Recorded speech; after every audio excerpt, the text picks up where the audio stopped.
Di balik lereng sunyi Gunung Wilis, tersembunyi sebuah desa yang tidak pernah tercatat dalam peta manapun. Tidak ada sinyal, tidak ada listrik, dan tidak ada laki-laki. Namanya Desa Sembayang. Konon, siapapun pria yang tersesat dan menginjakan kaki di sana tidak akan pernah kembali. Mereka tidak mati, mereka juga tidak hilang. Mereka disambut. Desa itu dihuni oleh para wanita cantik, bersuara lembut, dan menyimpan senyuman yang bisa membuat siapapun merasa diinginkan. Namun di balik mata mereka yang teduh, ada sesuatu yang mengintai, tua, lapar, dan tak mengenal belas kasihan.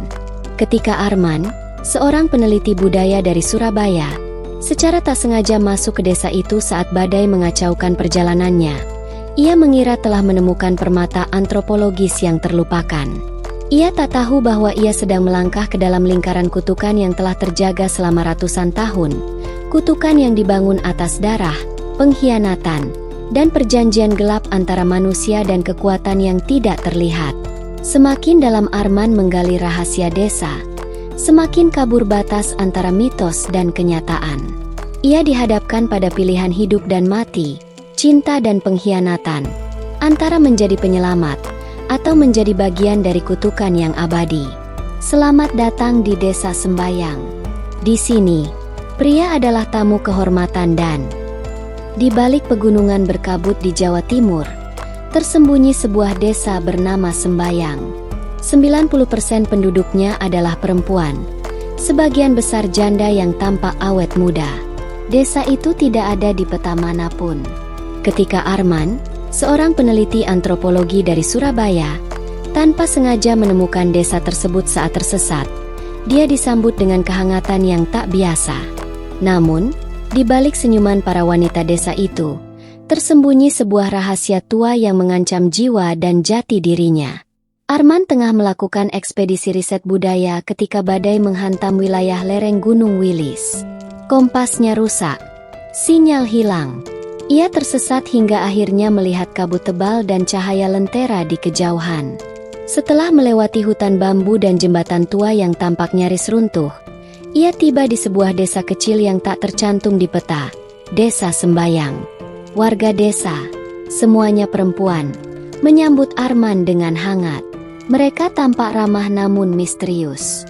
Rumah-rumah dari kayu jati berderet rapi. Ada aroma bunga melati yang samar di udara.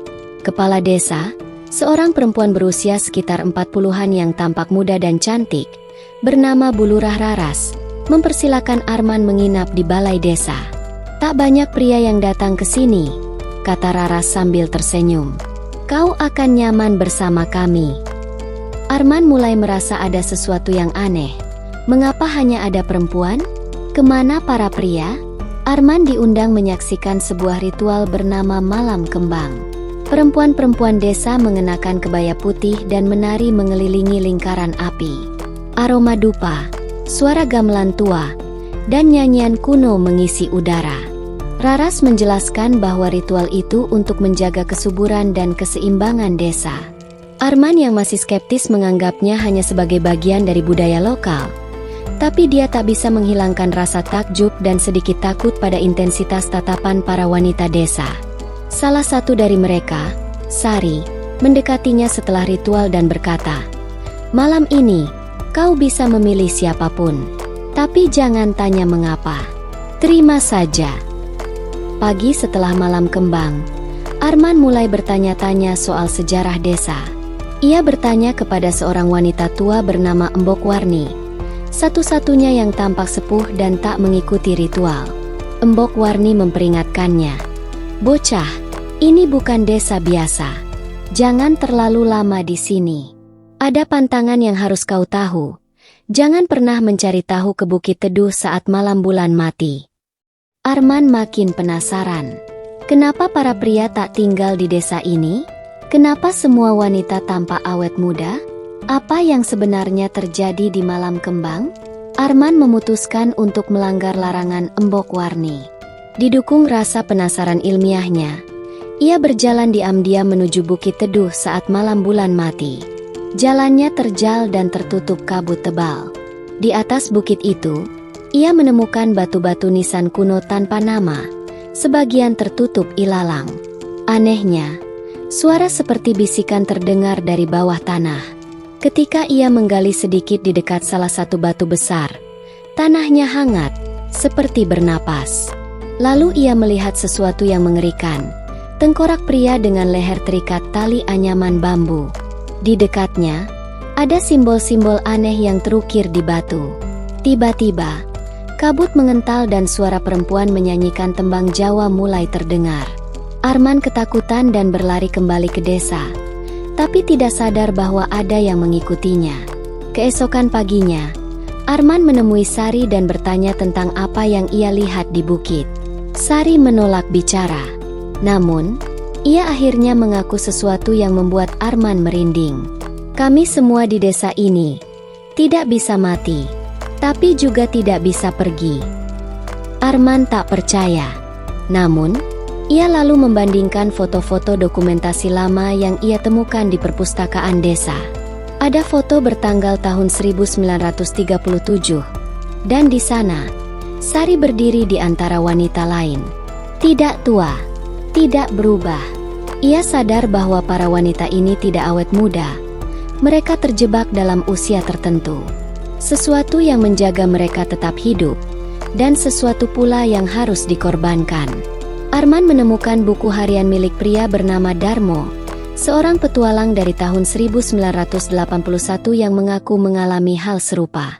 Di entry terakhirnya tertulis, "Mereka semua cantik, tapi malam ini aku melihat wajah aslinya. Mata mereka hitam, gigi mereka tajam seperti ular. Aku tak bisa keluar dari desa ini." Arman pun menyadari, setiap lelaki yang datang, tidak pernah keluar lagi. Mereka disambut oleh para wanita, lalu hilang. Ia kembali ke balai desa dan bertanya pada Raras, menuntut jawaban. Raras tersenyum tenang. "Darmo juga keras kepala sepertimu. Tapi kau berbeda. Kau bisa jadi penebus." "Penebus untuk apa?" tanya Arman. Tapi Raras tidak menjawab. Ia hanya berkata, "Nanti malam akan tiba waktunya." Malam datang, dan Arman tidak bisa tidur. Di luar, suara gamelan terdengar lagi, tapi kali ini berbeda, lebih lambat, sendu, seperti nyanyian kematian. Ia mencoba meninggalkan desa, tetapi jalur yang ia lalui sebelumnya kini hanya hutan tanpa jalan. Ia bersembunyi di balik lumbung tua, mengamati pusat desa. Para wanita berjalan melingkar, mengenakan topeng berwarna emas dan membawa dupa menyala. Raras berdiri di tengah, memegang sebilah keris. Ketika mereka mulai melantunkan mantra, topeng-topeng itu perlahan dilepas. Dan di sanalah Arman melihatnya. Mata mereka berubah hitam legam, kulit mereka tampak bersisik di bawah cahaya api. Mereka bukan manusia sepenuhnya. Mereka adalah penunggu. Raras mengangkat kerisnya dan berkata, "Dengan darah lelaki, hidup kami disegarkan. Tapi tak semua harus mati. Beberapa bisa menjadi penjaga, bila bersedia menyerahkan tubuhnya." Arman tertangkap. Ia dibawa ke altar kecil di tengah lapangan, dikelilingi simbol-simbol kuno dan sesajen. Tapi sebelum keris menembus kulitnya, Embok Warni muncul, menyela upacara dan menantang Raras secara adat kuno. Embok Warni ternyata adalah satu-satunya yang menolak kutukan desa itu. Ia adalah keturunan langsung dari dukun pertama yang mengikat perjanjian dengan penunggu tanah di masa penjajahan Belanda. Saat itu, para perempuan diperkosa dan dibunuh oleh serdadu. Dalam keputusasaan, mereka memohon kekuatan untuk bertahan, dengan syarat, hanya perempuan boleh hidup di tanah itu. Kutukan itu membuat para pria yang masuk menjadi tumbal. Para wanita akan hidup abadi, tapi tak bisa keluar dari desa, dan harus terus mempersembahkan lelaki.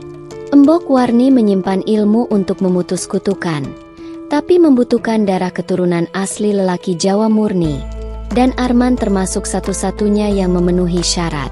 Tapi itu berarti, jika Arman mau membantu, ia harus memilih memutus kutukan dan membunuh semua wanita abadi, atau bergabung dan hidup selamanya di desa, menjadi raja di tengah para penjaga wanita. Arman akhirnya memilih untuk melawan. Embok Warni memberinya pusaka tua, keris Pangruating Jagat, yang bisa mengakhiri kutukan jika ditancapkan ke pusat tanah leluhur, Batu Teduh. Dengan bantuan Embok Warni dan beberapa wanita yang mulai sadar, termasuk Sari, Arman menuju Bukit Teduh. Mereka bertarung melawan Raras dan para pengikut setianya. Raras berubah wujud menjadi makhluk bersisik sepenuhnya, melayang di udara dengan mata menyala. Dalam pertarungan terakhir, Arman berhasil menusukkan keris ke batu besar. Suara seperti tangisan ribuan jiwa terdengar, tanah berguncang, dan kabut hitam menyelimuti desa. Kutukan pecah. Pagi itu, cahaya matahari menerobos lembut ke desa sembayang. Para wanita menangis, bukan karena sedih, tapi karena merasa bebas untuk pertama kalinya. Wajah mereka menua perlahan, dan mereka bisa merasakan waktu kembali. Raras dan para penjaga hilang bersama kabut terakhir. Arman pingsan karena luka dan kelelahan. Ketika ia terbangun, ia sudah di rumah sakit daerah di Madiun. Tidak ada catatan tentang desa sembayang. Tidak ada yang pernah mendengar desa itu. Namun, di dalam ranselnya, masih ada batu kecil dari Batu Teduh, dan sebuah foto lama bergambar Sari, yang kini telah menua, duduk di antara wanita desa yang tersenyum damai. Arman menulis semuanya dalam jurnal, dan memberinya judul. Beberapa bulan setelah Arman keluar dari desa sembayang, ia kembali ke kehidupannya sebagai dosen dan peneliti di Surabaya. Namun, ia mulai mengalami mimpi aneh. Dalam mimpinya, ia melihat kabut turun ke kampus, dan Sari berdiri di tengah kabut sambil memanggil namanya. Anehnya, rekan kerjanya, Bu Ningsih, tiba-tiba menghilang tanpa jejak setelah melakukan perjalanan ke daerah sekitar Gunung Wilis. Arman merasa sesuatu tidak beres. Ia kembali membuka jurnalnya dan menyadari bahwa batu kecil dari Batu Teduh yang ia simpan mulai mengeluarkan aroma melati samar. Arman bertemu seorang pemuda misterius di perpustakaan universitas bernama Galang. Galang mengaku sebagai cucu dari Darmo, lelaki yang dulu hilang di desa sembayang. Ia mengatakan bahwa dirinya bermimpi hal yang sama, dan merasa ditarik ke tempat itu. Ternyata, selama kutukan dihancurkan secara fisik, secara spiritual akar kekuatannya masih tertanam dalam garis darah para lelaki yang pernah menjadi bagian dari perjanjian itu. Galang mulai menunjukkan tanda-tanda perubahan. Tatapannya kosong, dan ia mulai berbicara dalam bahasa Jawa kuno saat tidur. Arman menyadari, jika tidak dihentikan, kutukan akan bangkit kembali. Kali ini bukan dalam desa tersembunyi, tetapi di dunia nyata. Dalam perjalanan ke Madiun, Arman dikejutkan oleh kemunculan Sari, sekarang wanita tua, tapi masih membawa aura misterius. Ia mengatakan bahwa walau desa telah lenyap, roh-roh para penjaga belum menerima pembebasan yang lengkap. Sari menyimpan pintu terakhir, sebuah peti kayu berisi rambut, tanah, dan keris yang dulunya dipakai dalam ritual. Pintu itu adalah penghubung antara dunia manusia dan dunia arwah para wanita abadi. Jika peti itu terbuka oleh orang yang salah, dunia bisa dilanda kutukan baru. Arman dan Galang melakukan perjalanan kembali ke wilayah Gunung Wilis, mengikuti petunjuk Sari. Di sisi lain gunung, mereka menemukan reruntuhan desa kecil yang tidak pernah terdata secara resmi, diduga sebagai desa cadangan, tempat para penjaga dulu disiapkan sebelum menempati sembayang. Di sana, mereka melihat bekas-bekas ritual, tengkorak, dan simbol-simbol lama. Tapi desa itu tidak sepenuhnya kosong. Anak-anak perempuan dengan mata hitam bersembunyi di antara semak. Galang mulai kehilangan kesadarannya. Suara-suara memanggilnya agar membuka pintu darah dan menjadi penjaga laki-laki pertama. Puncaknya terjadi saat malam purnama. Peti warisan Sari terbuka karena ulah Galang yang kerasukan roh salah satu penjaga. Dunia spiritual dan dunia nyata mulai menyatu. Kabut turun ke kota-kota kecil di sekitar Madiun. Beberapa orang menghilang. Arman menghadapi Galang di tengah kabut dan mencoba menyelamatkannya. Dalam pertempuran spiritual terakhir, Sari mengorbankan dirinya, menyalurkan seluruh sisa kekuatannya untuk menutup pintu roh dengan bantuan Arman dan keris lama. Galang selamat, dan roh-roh penjaga akhirnya pergi untuk selamanya. Namun, setelah beberapa hari berlalu, Arman menyadari bahwa satu anak perempuan dari desa kedua menghilang, dan kabut tipis mulai muncul di Surabaya.